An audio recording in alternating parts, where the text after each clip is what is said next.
Selamat pagi ibu-ibu yang diberkati Tuhan. Apa kabarnya? Saya harap ibu-ibu dalam keadaan baik dan sehat. Dan tetap semangat meskipun di rumah aja ya. Apapun keadaan ibu-ibu, tetaplah ingat dan percayalah Tuhan itu tetap peduli ya dan menjaga ibu-ibu setiap hari ya. Dan sebelum kita memulai pelajaran kita pada pagi ini ya, mari kita berdoa. Bapa kami di dalam sorga, terima kasih Bapa atas segala berkat dan pemeliharaan-Mu hingga saat ini. Sekarang kami akan belajar sebagian dari firman-Mu. Ya Bapa, buka hati dan pikiran kami, beri kami hikmat supaya kami boleh mengerti dan boleh menjadi berkat di dalam kehidupan kami. Terima kasih ya Bapa. Di dalam nama Tuhan Yesus Tuhan dan Juru Selamat, kami berdoa dan mengucap syukur. Amin. Pelajaran kita pada hari ini diambil dari buku kita yang baru. Ya, saya harap ibu-ibu sudah mendapatkan buku kita yang baru ya, yaitu yang berjudul Aktivitas Murid Kristus. Dan hari ini kita belajar dari pelajaran yang pertama, yaitu gaya hidup gereja yang memuridkan. Diambil dari Kisah Para Rasul 2 ayat 41 sampai 47. Ya. Di sini juga ada ayat hafalan ya. Diambil dari Matius 28 ayat 19 sampai 20. Ayat hafalannya sebagai berikut. Karena itu pergilah, jadikanlah semua bangsa muridku dan baptislah mereka dalam nama Bapa dan Anak dan Roh Kudus, dan ajarlah mereka melakukan segala sesuatu yang telah kuperintahkan kepadamu. Dan ketahuilah, aku menyertai kamu senantiasa sampai kepada akhir zaman. Dan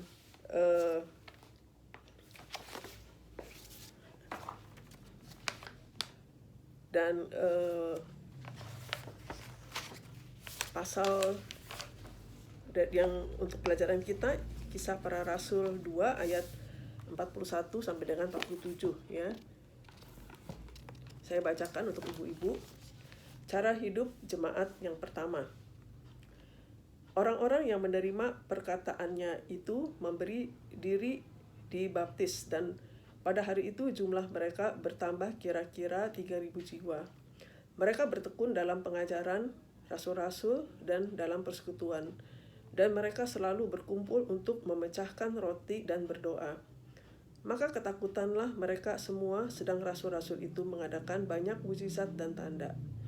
Dan semua orang yang telah menjadi percaya tetap bersatu, dan segala kepunyaan mereka adalah kepunyaan bersama.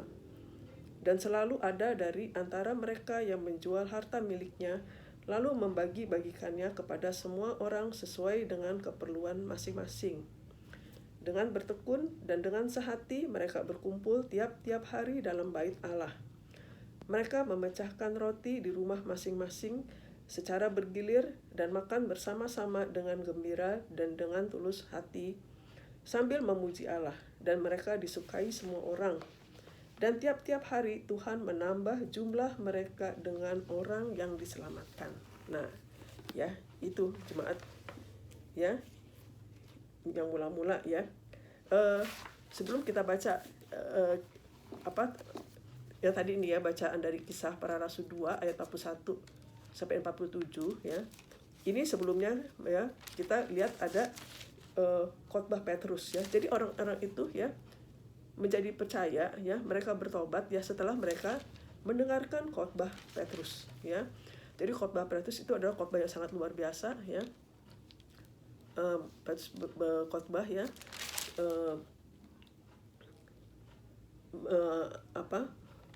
di depan banyak orang ya, beribuan orang ya. Kemudian ketika mereka mendengarkan khotbah dari Rasul Petrus ya, banyak orang yang menjadi terharu ya, banyak orang yang menjadi tergerak ya, dan banyak orang yang akhirnya banyak orang yang bertobat dan mereka memberikan diri mereka dibaptis ya. Nah itu ya latar belakang dari jemaat yang mula-mula ya. Jadi kita lihat ya dari bacaan yang tadi ya, jadi salah satu ciri dari jemaat yang mula-mula adalah ya mereka itu bertekun ya di dalam persekutuan ya. Dan jemaat mula-mula yang kita baca barusan ini ya, yang kita ambil dari Kisah Para Rasul 2 ayat 41 sampai 47, sering dipakai sebagai gambaran jemaat yang ideal ya, yang dikehendaki Tuhan ya. Walaupun mereka adalah jemaat yang relatif muda, miskin ya, jumlahnya sedikit ya, dan dalam bahaya penganiayaan ya, tetapi mereka memiliki kehidupan persekutuan yang sangat baik dan indah, serta memiliki gaya hidup memuridkan ya. Nah, di sini kita akan belajar ya bagaimana gaya hidup yang memuridkan itu tercermin melalui tindakan-tindakan yang dilakukan oleh jemaat mula-mula itu sebagai berikut ya. Nah, tadi ya dari yang kita baca ini ya, mereka itu ya bertekun ya di dalam pengajaran ya. Nah, ayat 42 yang tadi kita baca ya, mereka bertekun dalam pengajaran rasul-rasul dan persekutuan ya. Jadi ya, orang-orang yang menerima dan percaya Yesus Kristus melalui khotbah Simon Petrus berjumlah 3.000 orang ya, lalu mereka dibaptiskan.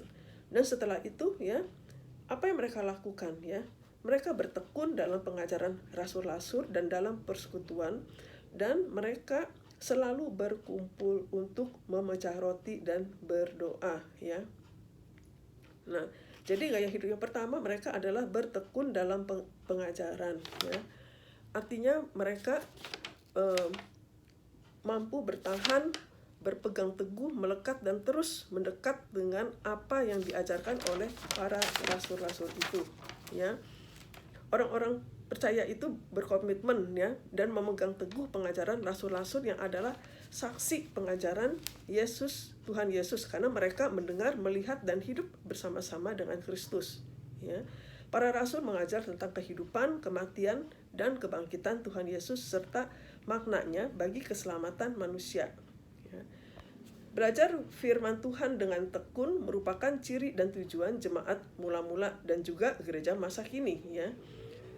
Dalam hal pengajaran, Matius 28 ayat 20 ya, Tuhan Yesus memerintahkan kita untuk mengajar mereka melakukan segala sesuatu yang telah kuperintahkan kepadamu ya. Jadi Tuhan Yesus yang juga bilang seperti itu ya. Ya, ajarlah mereka yang melakukan segala sesuatu yang telah kuperintahkan kepadamu ya. Belajar firman Tuhan ya, bisa dengan membaca Alkitab ya, membaca Alkitab tiap hari ya, mendengarkan orang lain membacakan Alkitab ya, rajin mengikuti sekolah minggu ya, menghadiri persekutuan-persekutuan yang diadakan gereja ya. Jikalau kita bertekun dalam firman Tuhan, maka iman kita akan terus bertumbuh ya, berakar dan kuat walaupun tubuh kita semakin tua ya. Tubuh kita ini semakin lama semakin merosot ya. Seperti dalam 2 Korintus 4 ayat 16 dikatakan, sebab itu kami tidak tawar hati, tetapi meskipun manusia lahiriah kami semakin merosot, namun manusia batiniah kami diperbaharui dari hari ke hari. Ya, jadi itu ya, seperti ibu-ibu ya sekarang meskipun tubuh ya nggak semuda kayak dulu, nggak sekuat kayak dulu ya, tapi meskipun demikian ya, manusia batiniah ya ibu-ibu ya harus kuat ya, harus berakar, bertumbuh ya, yaitu melalui ya pembacaan firman, mendengarkan firman ya, menghadiri persekutuan ya, seperti itu ya. Mungkin sekarang persekutuan agak susah ya ibu-ibu ya, karena ada masalah COVID seperti ini ya. Tetapi meskipun demikian ya, ibu-ibu tetap setia di dalam membaca Alkitab ya, di dalam mendengarkan orang lain mendengarkan orang lain membacakan Alkitab ya, mendengarkan pelajaran sekolah minggu ya seperti ini ya, rajin berdoa ya. Nah, itu menguatkan ya, menguatkan iman kita ya. Nah, terus yang kedua yang dilakukan oleh jemaat mula-mula adalah bertekun dalam persekutuan ya. Persekutuan adalah kumpulan orang yang memiliki suatu kesamaan yang menyatukan ya. Jemaat mula-mula bersekutu karena disatukan oleh iman kepada Tuhan Yesus Kristus sehingga semakin bertumbuh. Ketika mereka bersekutu, jemaat mula-mula memecahkan roti, berdoa, dan memuji Tuhan.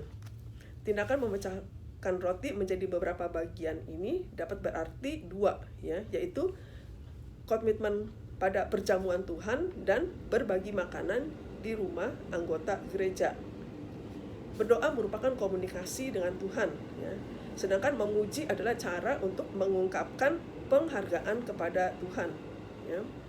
Mereka berkumpul di satu tempat untuk menanggapi anugerah keselamatan melalui Tuhan Yesus, ya.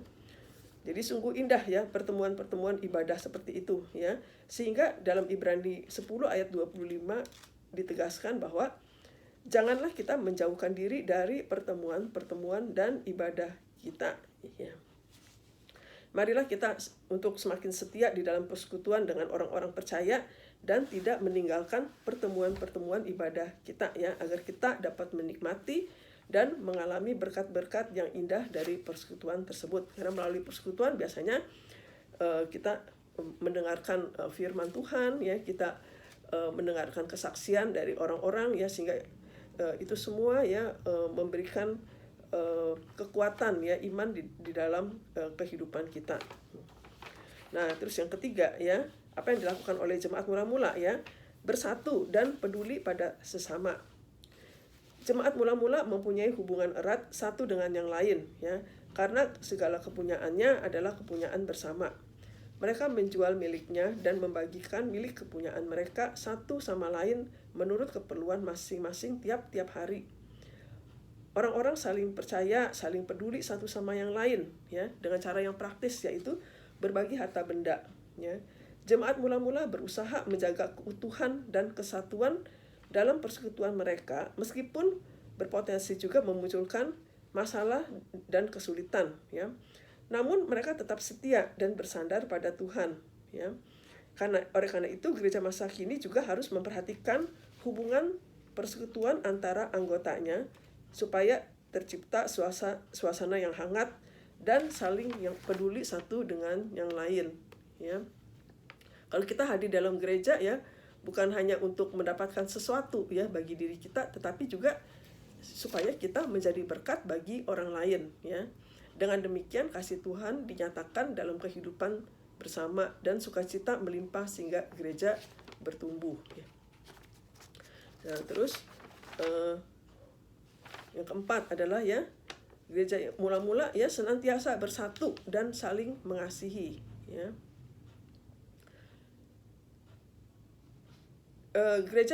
Orang-orang dalam gereja mula-mula, ya, mereka mengalami hubungan yang aman, ya, dan nyaman di dalam persekutuan, ya, bebas dari kebencian dan gosip, ya. Jadi persekutuan mereka itu memang sungguh-sungguh, ya, tulus, ya, mereka memperhatikan satu dengan yang lain, ya. Mereka mempunyai hubungan yang begitu hangat, ya, dan jadi hal ini menunjukkan mereka mengalami kesatuan yang penuh kasih, ya, satu dengan yang lain, ya. Kesatuan itu berdasarkan hubungan timbal balik mereka dalam kasih dengan Kristus, ya. Mereka memuji Tuhan dan bersyukur atas segala sesuatu, ya. Gaya hidup mereka yang sangat baik yaitu hidup bersatu, saling peduli, saling berbagi, dan saling mengasihi, ya, dilihat oleh orang-orang yang belum percaya, ya. Mereka orang-orang yang belum percaya ini, ya, sangat terkesan, ya, melihat gaya hidup jemaat mula-mula, ya. Sehingga jemaat mula-mula ini disukai semua orang, ya, dan semua orang merasa senang terhadap mereka, ya.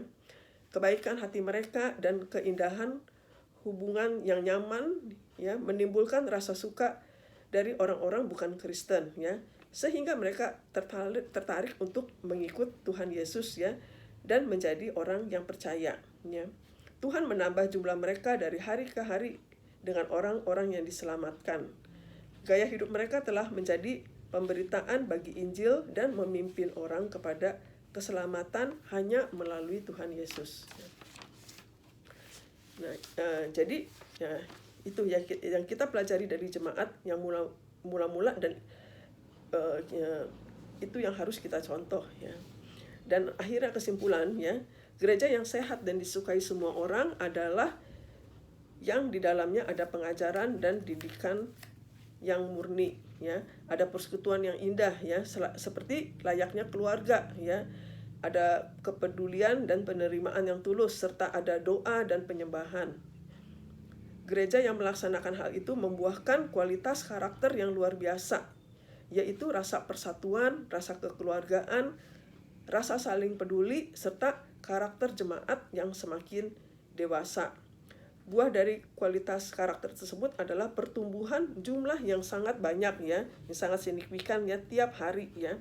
Ini adalah gaya hidup yang memuridkan, ya, sehingga Allah membuat gereja terus bertumbuh, ya, dan berkembang untuk kemuliaan namanya, ya. Ya.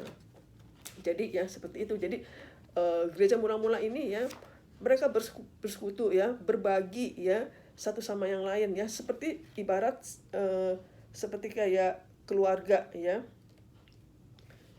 Ya, persekutuan gereja diibaratkan seperti sebuah keluarga, ya. Ketika kita diperhadapkan dengan berbagai masalah dan kesulitan, ya, tentu kita tidak akan lari, ya, meninggalkan keluarga kita, ya. Sebaliknya kita berusaha menyelesaikan persoalan yang ada dan tetap menjaga keutuhan keluarga kita, ya.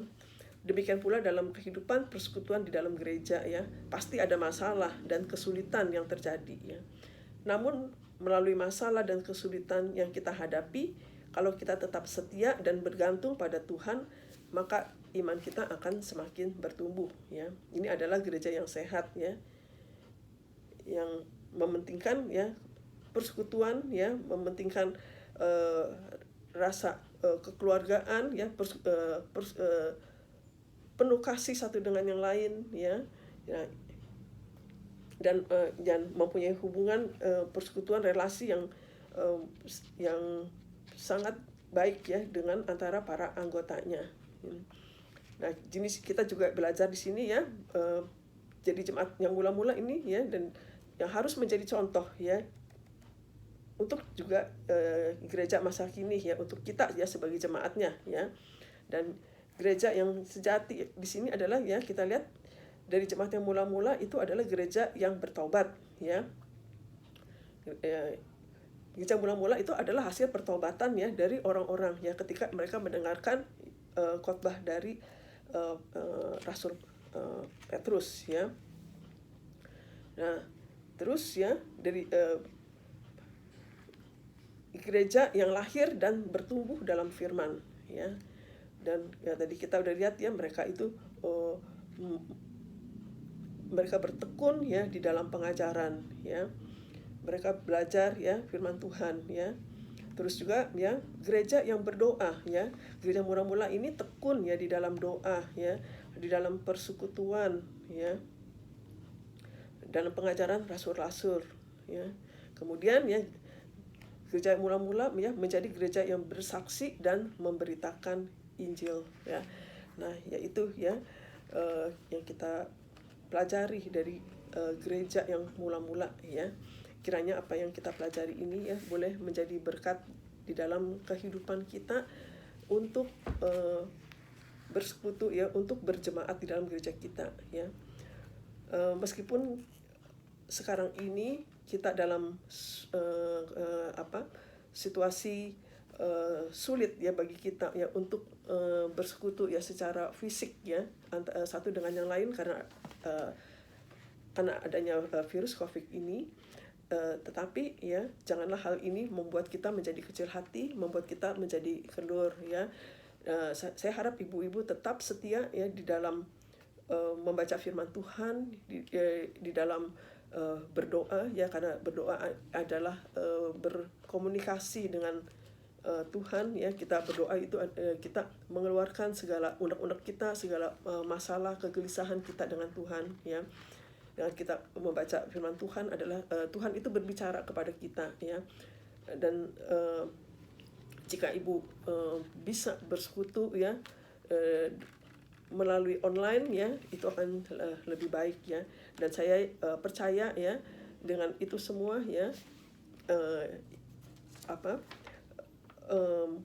iman daripada kita semua ya akan terus bertumbuh ya dan berakar dan menjadi kuat ya. Nah, itu yang dapat kita pelajari ya, kiranya hal ini boleh menjadi berkat bagi kita semua ya. Nah, kita akan menyudahi ya pelajaran kita ya hari ini, dan mari kita berdoa ya. Oke, mari kita berdoa. Bapa kami yang bertatah dalam surga, terima kasih ya Bapa atas sebagian dari firman yang telah kami pelajari pada hari ini. Kiranya apa yang kami pelajari ini ya Bapa boleh menjadi berkat dalam kehidupan kami berjemaat, dalam kami berhubungan, dalam kami memberitakan Injil keselamatan-Mu ya Bapa. Kami berdoa ya Bapa untuk setiap ibu-ibu di sini, Tuhan Engkau berkati dengan kesehatan, dengan kebahagiaan, dan kiranya kehidupan ibu-ibu ini boleh menjadi berkat ya Bapa, baik di dalam keluarga mereka, di dalam masyarakat sekitar mereka. Juga kami berdoa ya Bapa, kiranya Bapa supaya virus COVID-19 ini cepat berlalu ya Bapa, sehingga kami boleh kembali bersekutu bersama-sama. Terima kasih ya Tuhan. Di dalam nama Tuhan Yesus, Tuhan dan Juru Selamat, kami berdoa dan mengucap syukur. Amin.